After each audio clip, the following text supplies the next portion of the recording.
Bienvenidos a un nuevo programa. Vamos a ver los rasgos fundamentales de la Biblia. La Biblia nos dice, en primer lugar, que está inspirada por Dios, pero de un modo especial, porque es verdad que Dios puede inspirar muchas cosas, puede inspirar a Santa Teresa, pues una carta, pero aquí cuando hablamos de inspiración es algo único y peculiar que no se ha repetido nunca más con ningún texto. En la Biblia los libros están divinamente inspirados de tal modo que tienen a Dios por autor. Así pues, tanto el hagiógrafo, que es el nombre técnico que damos al autor humano,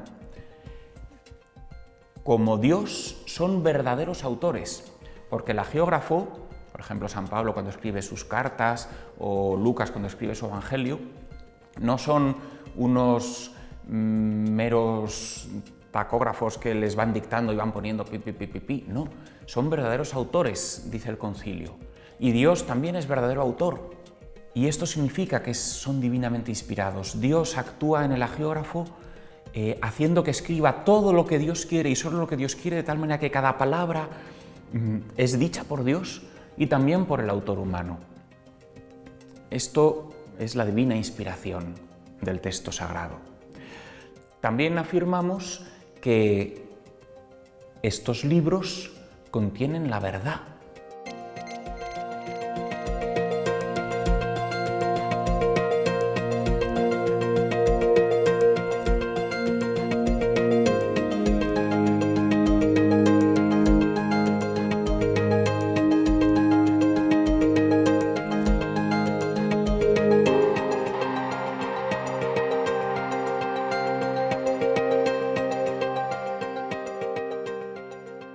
Hemos visto que está en función de la autodonación de Dios, está en función de transmitir la revelación. La Biblia contiene la verdad porque contiene a Cristo. Y contiene a Cristo cuando la Biblia está insertada en la vida de la Iglesia, donde está Cristo vivo y resucitado, autodonándose al hombre. Y la Biblia decimos que es la palabra de Dios, pero ojo, la Dei Verbum reserva este título con mayúscula, Verbum Dei, no para la Biblia, sino para la segunda persona de la Trinidad, para Jesucristo. Jesucristo es la palabra de Dios con mayúsculas, como lo dice San Juan, en el principio existía la palabra, existía el verbo, y la palabra era Dios. Y esa es la palabra de Dios con mayúsculas. Cuando se refiere a la Biblia, el concilio dice o verbum Dei con minúscula, verbum, o locutio Dei, es decir, como el hablar de Dios, la palabra de Dios, pero sin olvidar que la palabra de verdad es una persona, es Cristo, y que la Biblia es la palabra de Dios en cuanto que contiene a Cristo dentro de la vida de la Iglesia, en cuanto que remite a Cristo, que es el camino, la verdad y la vida.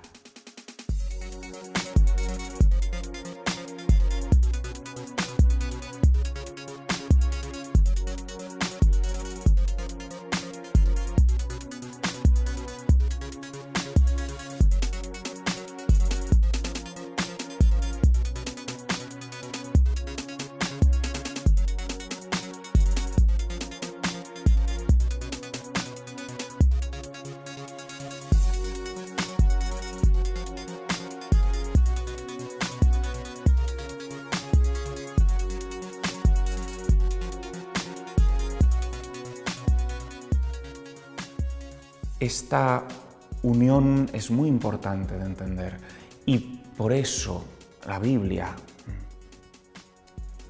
es palabra de Dios, porque contiene a Cristo en la Iglesia y, desgajada de la Iglesia, corre el peligro de convertirse en letra muerta, que no transmite a Cristo, porque a Cristo se le recibe en plenitud en la Iglesia, en la Eucaristía. Bien. Y otro punto que trata la Dei Verbum es la interpretación de la Escritura. Aquí podríamos estar horas, pero por simplificarlo y sintetizarlo.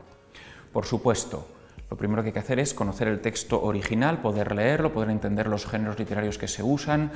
El género literario no es simplemente que entender con qué intención el autor está escribiendo lo que escribe, sin más. Pero el criterio fundamental para descubrir lo que Dios quiere transmitir con esas palabras, dice Dei Verbum 12 en el párrafo 3, hay que tener en cuenta la unidad y contenido de toda la Escritura. Es decir, hay que tener en cuenta todo el plan salvífico de Dios y ver qué misión cumple eso que estoy leyendo a la luz de todo el conjunto.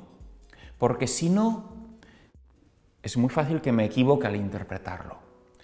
Para interpretar un pasaje de un libro concreto tengo que tener en cuenta lo que sobre ese punto dicen los 73 libros bíblicos.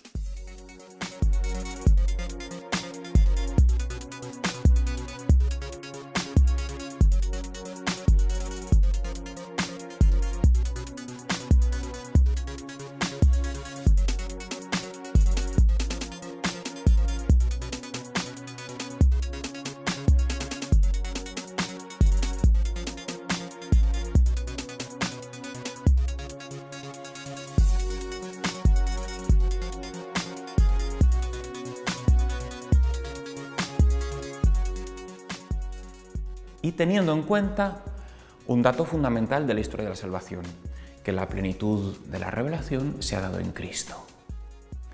Y a la luz de Cristo iluminar la interpretación de cualquier pasaje. Y esa luz la tiene garantizada por el mismo Cristo el Magisterio, último intérprete y único intérprete autorizado de la Sagrada Escritura y de la revelación de Dios. A su vez, la Dei Verbum nos indica, acorde con el plan de Dios que tiene dos fases, primera etapa de preparación y segunda etapa de plenitud, la Biblia tiene también dos partes claramente diferenciadas, Antiguo Testamento y Nuevo Testamento. Ambas partes están divinamente inspiradas y tienen a Dios por autor, pero tienen finalidades distintas y en ese sentido una naturaleza distinta. Porque el Antiguo Testamento es testigo de la primera etapa, no de la segunda. El Nuevo Testamento es testigo de la etapa de plenitud. Por lo tanto, no puedo pretender que el Antiguo Testamento me dé testimonio de la etapa de plenitud, sino de la de preparación. Por eso, en el Antiguo Testamento se manifiesta la verdadera pedagogía divina de Dios en esa primera etapa, una pedagogía que buscaba el monoteísmo y hacer promesas de salvación en un futuro Mesías. Pues eso es lo que tendré que buscar fundamentalmente cuando lea el Antiguo Testamento. Y por ser testigo de una etapa no de plenitud, sino de preparación y por lo tanto transitoria, dice el Concilio, no debe asombrarnos encontrar en estos libros del Antiguo Testamento elementos imperfectos y pasajeros. Que sean imperfectos no significa que sean falsos, significa no perfectos, es decir, no de plenitud. Que sean temporales quiere decir que son apropiados para ese tiempo, pero que luego se desecharán. Esos elementos imperfectos y pasajeros suelen ser los que a la gente escandaliza un poco del Antiguo Testamento, porque la gente que tiene la cabeza amueblada con los criterios del Nuevo Testamento, hay cosas que le chirrían, claro, porque son temporales, imperfectas, apropiadas para ese periodo y para esa pedagogía de Dios, pero que luego, en la plenitud de los tiempos, se prescinde de esos elementos porque ya ha llegado el culmen de la revelación de Dios.